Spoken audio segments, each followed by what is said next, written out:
जय गुरुदेव, जय माँ गायत्री। सभी को मेरा प्रणाम। आज हम जानेंगे गायत्री से पाप और दुखों से निवृत्ति कैसे पाते हैं। कैसे हमारे ग्रंथों ने, हमारे शास्त्रों ने, हमारे वेदों ने, हमारे आध्यात्मिक पुस्तकों ने बताया है गायत्री से कैसे पापों से मुक्ति मिलती है और कैसे सभी दुखों से हमें छुटकारा मिल जाता है। इस बात को हम आज इसमें जानेंगे, कहाँ पर क्या क्या लिखा हुआ है और क्या बताया गया है कि किस प्रकार से कौन कौन से दुखों से हम छूट सकते हैं, किन किन पापों से बच सकते हैं केवल और केवल गायत्री का जप करके। यानी गायत्री के जप करने से हमारे पाप नष्ट होते हैं, हमारे बहुत सारे दुख दूर होते हैं। उन्हीं के बारे में हम चर्चा करेंगे कि वो कौन से पाप हैं जो दूर होते हैं और क्या करने से वो पाप दूर होते हैं और कौन से वो दुख हैं जो दूर होते हैं और कैसे वो दुख दूर होते हैं। इसी को हम आज इसमें जानेंगे। चलिए आप ध्यानपूर्वक इसे सुनिएगा और समझिएगा। कुछ भी समझ में नहीं आए आप मुझसे पूछिएगा, मैं उसका उत्तर आपको देने का भरपूर प्रयास करूँगी। गायत्री साधना से सब पापों की और सब दुखों की निवृत्ति के अनेक प्रमाण मिलते हैं। आज हम आपको यहाँ कुछ प्रमाण बताने जा रहे हैं। गायत्री जपने वाले के ब्रह्म हत्या आदि सभी पाप छोटे हो बड़े हो शीघ्र ही नष्ट हो जाते हैं। भक्ति पूर्वक गायत्री जपने वाला समस्त पापों से छूट जाता है, यह भविष्य पुराण में कहा गया है।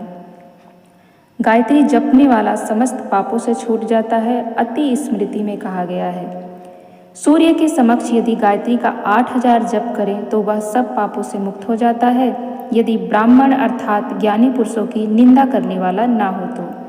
एकांत स्थान में प्रणव महाव्यारती पूर्वक गायत्री का 1000 जप करने वाला द्विज बड़े से बड़े पापों से ऐसे छूट जाता है जैसे केचुली से सर्प छूट जाता है, जिनसे पुरुषों के पाप दूर हो जाते हैं और वे इस संसार से तर जाते हैं। उनको तीर्थ कहते हैं। गायत्री के इन 3 अक्षरों में वह तीर्थ विद्यमान है।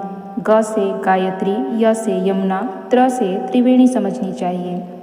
गायत्री के स्मरण मात्र से ब्रह्महत्या, सुरापान, चोरी, गुरु स्त्री गमन आदि महापातक भी नष्ट हो जाते हैं। हे युधिष्ठिर, जो मनुष्य तत्वपूर्वक सर्वगुण संपन्न पुण्यमयी गायत्री को जान लेता है वह संसार में दुखित नहीं होता। गायत्री को जपने वालों को ही पितृकार्य तथा देव कार्य में बुलाना चाहिए, क्योंकि गायत्री उपासक में पाप उसी प्रकार नहीं रहता जैसे कमल के पत्ते पर पानी की बूंद नहीं ठहरती। जो द्विज गायत्री को जपता है वह पाप में लिप्त नहीं होता। चरक संहिता में गायत्री साधना के साथ आंवला सेवन करने से दीर्घ जीवन का वर्णन आया है। मन से गायत्री का ब्रह्मचर्य पूर्वक 1 वर्ष तक ध्यान करता हुआ वर्ष के उपरांत में पौष मास अथवा माघ मास की अथवा फाल्गुन मास की किसी शुभ तिथि में 3 दिन क्रमशः उपासना के उपरांत आंवले के वृक्ष पर चढ़कर जितने आंवले मनुष्य खाएगा उतने ही वर्ष वह जीवित रहेगा। गायत्री को सर्वात्मक भाव से जपने वाला मनुष्य यदि बहुत ही प्रतिग्रह लेता है तो भी वह प्रतिग्रह का दोष गायत्री के प्रथम पाद उच्चारण के समान में भी नहीं होता। यदि समस्त तीनों लोकों को प्रतिग्रह में ले तो उसका दोष प्रथम पाद उच्चारण से नष्ट हो जाता है। यदि 3 वेदों का प्रतिग्रह ले तो उसका दोष द्वितीय पाद से नष्ट हो जाता है। यदि संसार के समस्त प्राणियों का भी प्रतिग्रह ले तो उसका दोष तृतीय पाद से नष्ट हो जाता है। अतः गायत्री जपने वाले को कोई हानि नहीं पहुंचती और गायत्री का चौथा पद पर ब्रह्म है, इसके सदृश दुनिया में भी कुछ नहीं है।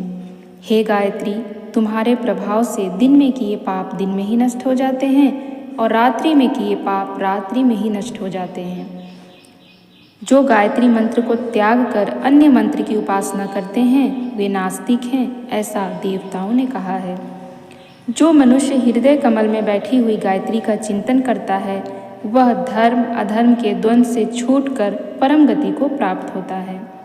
1 सहस्त्र जप करने में गायत्री उपपातकों का विनाश करती है। 1 लाख जप करने से महापातकों का विनाश होता है। 1 करोड़ जप करने से अभीष्ट की सिद्धि प्राप्त होती है।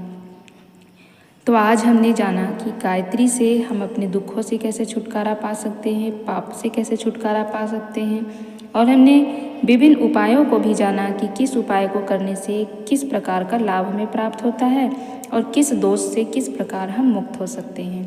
तो इसीलिए कहा गया है गायत्री को मत छोड़िए, गायत्री ही सब कुछ है, गायत्री ही आपका मार्गदर्शन करेगी और गायत्री ही आपको सभी पाप और दुखों से दूर भी कर देगी।